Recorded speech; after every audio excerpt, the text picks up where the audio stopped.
नमस्कार दोस्तों, स्वागत है आपका जैन इन्वेस्टर्स यूट्यूब चैनल में। आज हम एक ऐसी कंपनी का स्टॉक देखने वाले हैं जो दुनिया की तीसरी सबसे बड़ी बेंटोनाइट और तीसरी सबसे बड़ी ब्लीचिंग क्ले बनाने वाली कंपनी है दोस्तों, और जिसने पिछले सिर्फ 3 महीनों में अपने इन्वेस्टर्स को 54% का रिटर्न दे दिया है दोस्तों। तो ये कंपनी है आशापुरा माइनकेम लिमिटेड कंपनी। वैसे देखें तो इस शेयर में पिछले कुछ समय से काफी उतार चढ़ाव देखा जा गया है दोस्तों, और ये अपने 52 वीक हाई लेवल से 55% तक करेक्ट हो चुका है।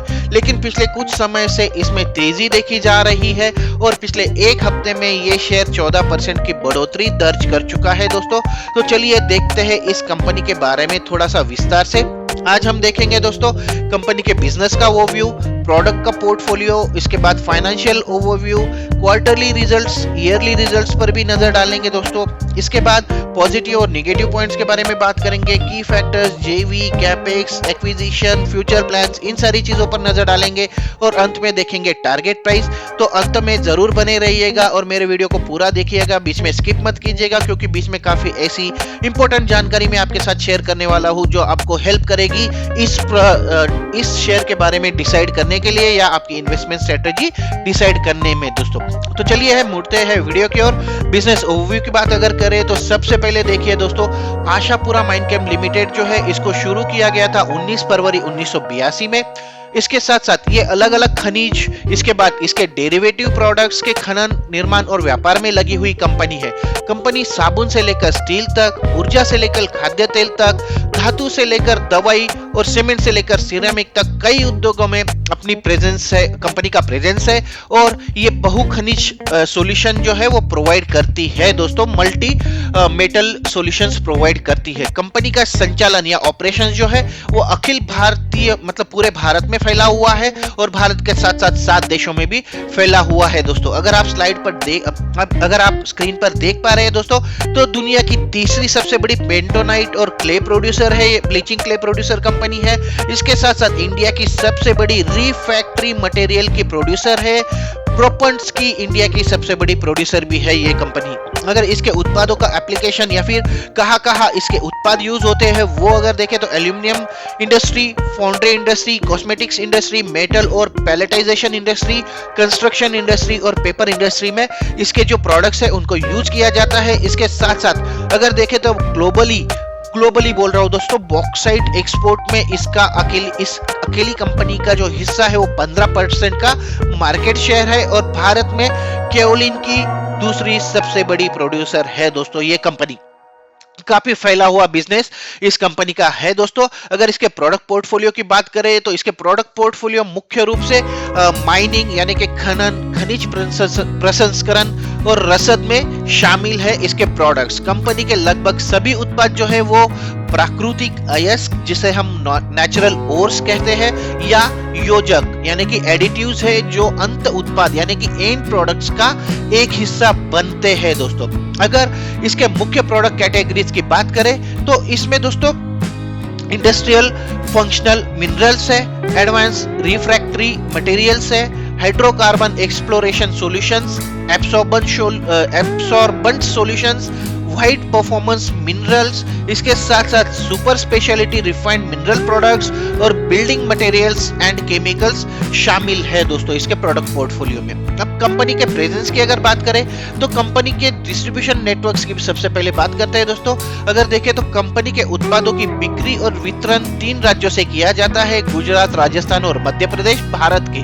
कंपनी के उत्पाद B2B चैनल के माध्यम से बेचे जाते हैं, बिजनेस टू बिजनेस के माध्यम से, लेकिन अपने बिल्डिंग मटेरियल्स ग्रुप के माध्यम से कंपनी ने हाल ही में पहली बार B2C सेगमेंट में यानी कि बिजनेस टू कस्टमर सेगमेंट में भी प्रवेश किया है दोस्तों। इसके भौगोलिक उपस्थिति अगर देखें तो कंपनी दुनिया भर के 90 से अधिक देशों में अपने उत्पादों का निर्यात करती है। पिछले साल इसकी जो निर्यात बिक्री थी उससे जो रेवेन्यू आया था दोस्तों वो 27% का था, जबकि घरेलू बिक्री से 73% का कंपनी ने रेवेन्यू जनरेट किया था। जैसा कि मैंने बताया, इसका हेडक्वार्टर जो है मुंबई में स्थित है और इसका प्रेजेंस जो है, इसके ऑफिसेस जो है वो south Korea, Belgium, China, UAE, Oman, Malaysia और इंडोनेशिया में है दोस्तों। इसके साथ साथ पूरे 90 देशों में इसके प्रोडक्ट्स को निर्यात किया जाता है।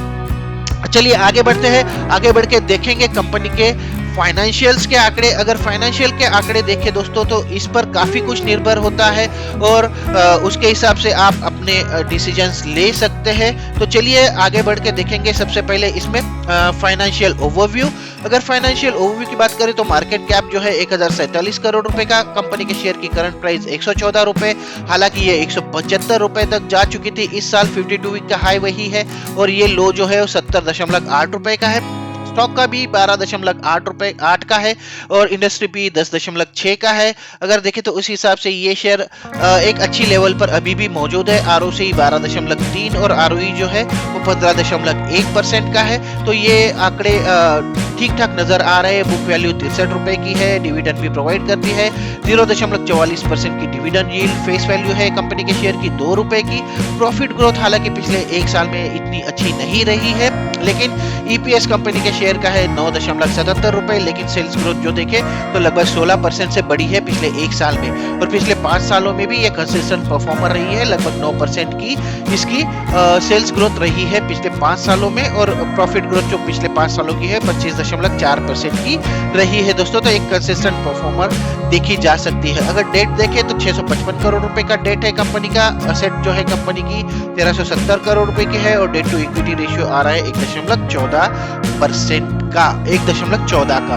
इसके बाद पीओ ट्रस्ट की स्कोर की बात करें तो 5 का पीओ ट्रस्ट की स्कोर, जी फैक्टर 4 और ग्राहम नंबर जो आ रहा है वो 118 है। तो इसके हिसाब से ये जो है ये सीधा इससे मैच होता है। तो 114 की लेवल काफी अच्छी मानी जाएगी इस शेयर के लिए। आइए आगे बढ़ते हैं, आगे बढ़ के कंपनी के क्वार्टरली रिजल्ट्स पर नजर डालेंगे।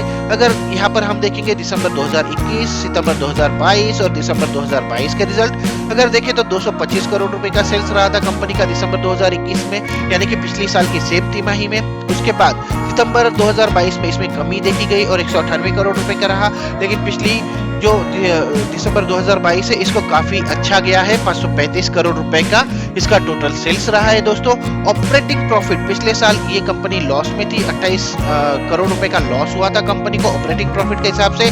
इसके बाद सितंबर 2022 में ये 5 करोड़ रुपए का प्रॉफिट दिखा रही है और इसमें लगभग 12 गुना की बढ़ोतरी देखी गई है दिसंबर 2022 में और पिछले साल के माइनस में, यानी इसके लॉस से ये प्रॉफिट में आई हुई है।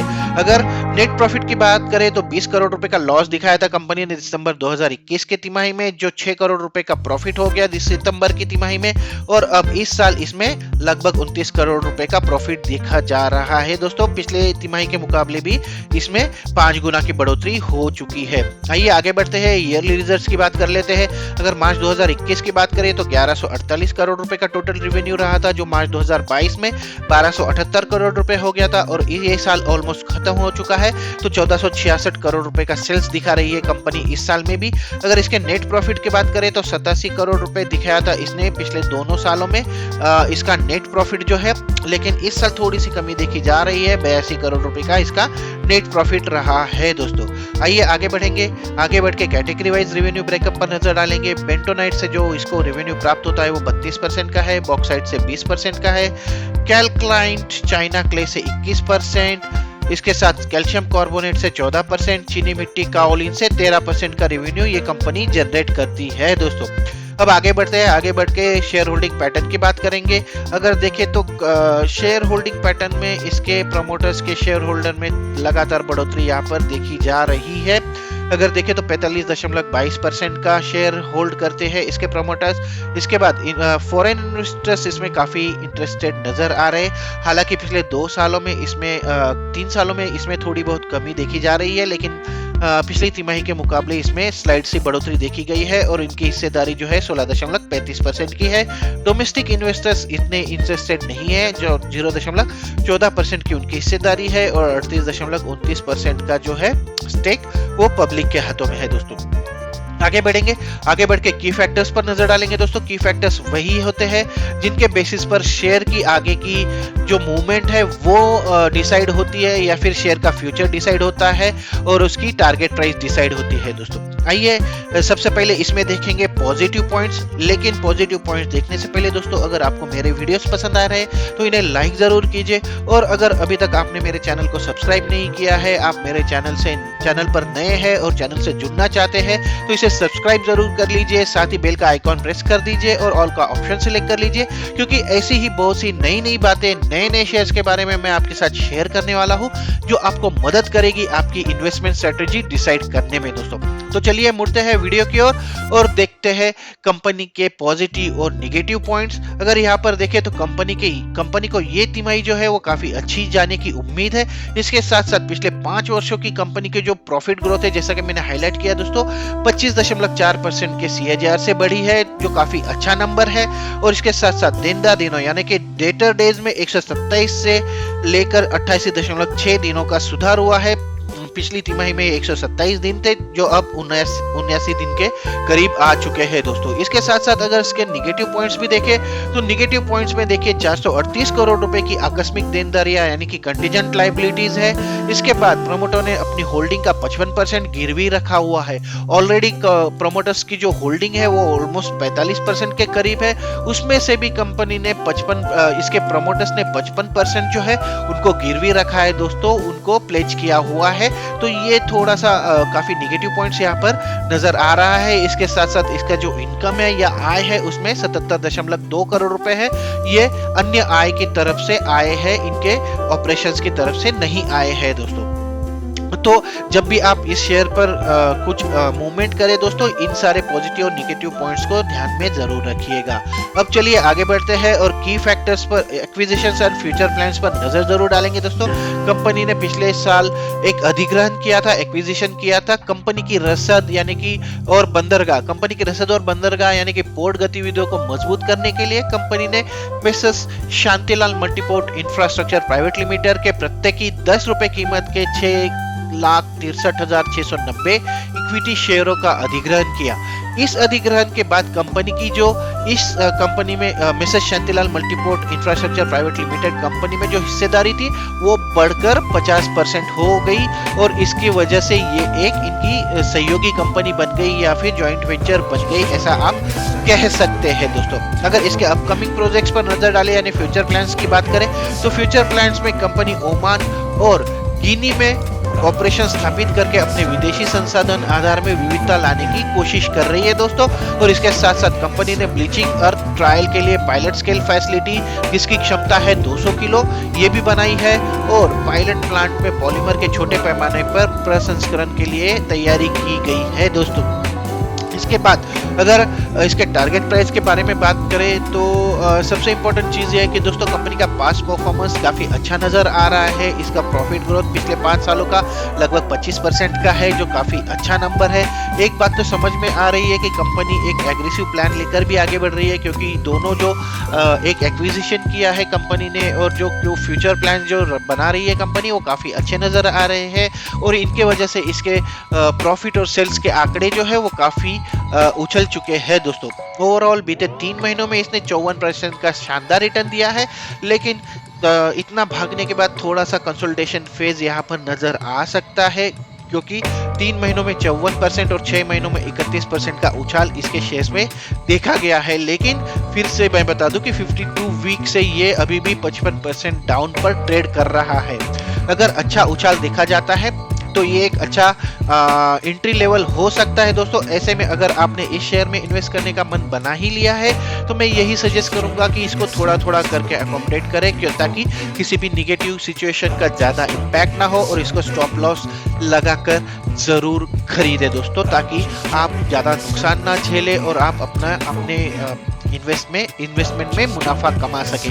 टारगेट प्राइस की अगर बात करें तो अगले 4 से 6 महीनों में ये शेयर 30% से 40% का रिटर्न दे सकता है, ऐसी हमारी उम्मीद है दोस्तों। और ये 145 से 155 की लेवल छू सकता है, ऐसा हमारा अनुमान है। तो ये था दोस्तों आशापुरा माइंडकेम लिमिटेड कंपनी के शेयर का फुल एनालिसिस। अगर आपके मन में इस स्टॉक को लेकर कोई भी सवाल है तो आप कमेंट बॉक्स में बताइए, मैं ज़रूर इसके सवालों के जवाब देने की कोशिश करूंगा।